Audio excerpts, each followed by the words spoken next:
Aí, queria que você trouxesse também uma apuração sua, porque mais cedo a Folha de São Paulo deu que a defesa de Jair Bolsonaro está cogitando pedir de volta para o Tribunal de Contas da União as joias que Bolsonaro devolveu.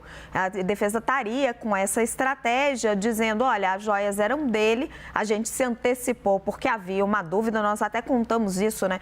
Dentro ali de uma estratégia de dizer que o presidente o ex-presidente não cometeu o crime de peculato, e a defesa quer, durante esse processo todo, ao final, pedir a devolução dos bens, porque Bolsonaro acredita, segundo a defesa, que as joias são dele. O TCU vai devolver, Thaís, se por acaso ficar comprovado que as joias seriam de Bolsonaro?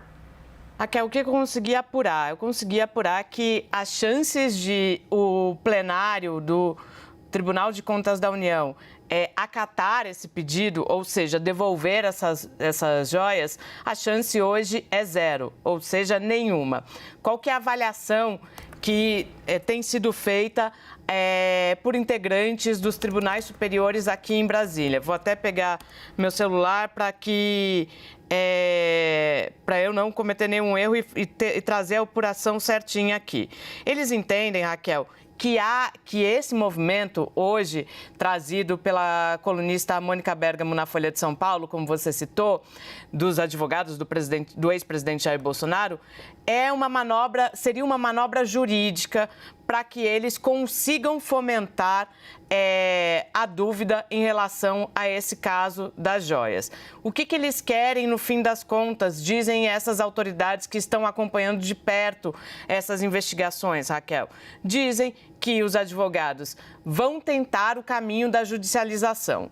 Como seria isso? Eles vão ao TCU, pedem para que essas joias sejam devolvidas, sob o argumento de que as joias seriam do acervo pessoal do presidente da República, do então presidente da República, Jair Bolsonaro. TCU nega, e aí eles tentam fazer esse movimento descendo as instâncias, com um juiz de primeira instância, por exemplo. E pode ser que, nesse caso, eles consigam uma liminar acatando esse pedido. E aí cria-se um ambiente de dúvida, de colocar em xeque as decisões que estão sendo tomadas, colocar em xeque toda a legislação, decretos e portarias, e inclusive o entendimento do próprio TCU, a respeito de como se deve manejar os objetos que são recebidos por um presidente da República. Raquel. Uribe, acho que já está claro para todo mundo a linha da defesa. O que a defesa quer mostrar, embora ainda não admita isso em público, acho que tem uma estratégia que, olha, se as joias, se realmente teve todo esse esquema de desvio de joias e de operação resgate no exterior, a defesa ainda não admite isso, o que ela quer tentar comprovar? Que as joias eram de Bolsonaro e que ele cometeu apenas uma falha administrativa, que ele não informou as autoridades, a comissão de memória, e que ele poderia vender, inclusive no exterior. A gente trouxe aqui todo o histórico de leis para tentar mostrar o quanto isso é controverso, a portaria do Temer, que ele mesmo acabou revogando. Você conversando com as suas fontes, no judiciário, na PF, vendo o clima político, quais são as chances dessa estratégia da defesa vingar?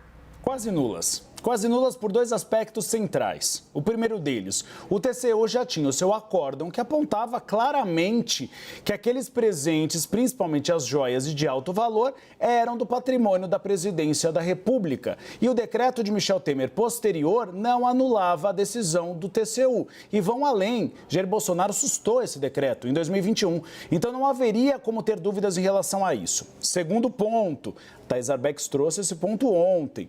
Nas investigações é possível ver que no caso, Mauro Cid tinha ciência de que aquelas joias eram presentes do Estado brasileiro.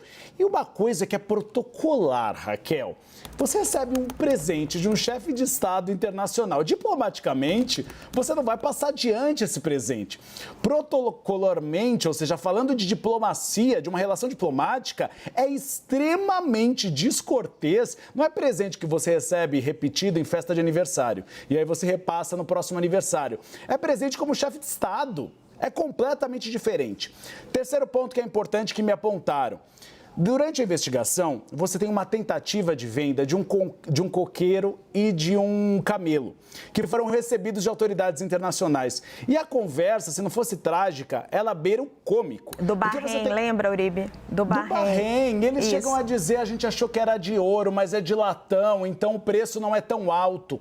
Aquilo era presente para o Estado brasileiro. Aquilo não está nem previsto, uma estátua de um camelo, que aquilo fosse um presente do patrimônio pessoal do presidente da República. É um coqueiro e um barco. É um coqueiro e um barco. Não, o camelo é um outro presente também. É um coqueiro e um barco. E houve uma tentativa, porque a gente vê as fotos de Mauro Cid mandando para o seu pai as fotos para saber se poderia vender ou não. Ou seja, não haveria, nesse caso, uma confusão. Não é uma confusão de um relógio Rolex. Não. Estavam tentando vender vários presentes que não eram joias preciosas, eram estátuas folhadas em ouro. Então, isso mostra que havia um expediente, havia um método de venda desses presentes. Por isso, quando a gente fala com a Polícia Federal e com fontes do Judiciário, eles fazem até piada dessa tese, dizem que ela não para em pé e que há elementos para rebatê-la.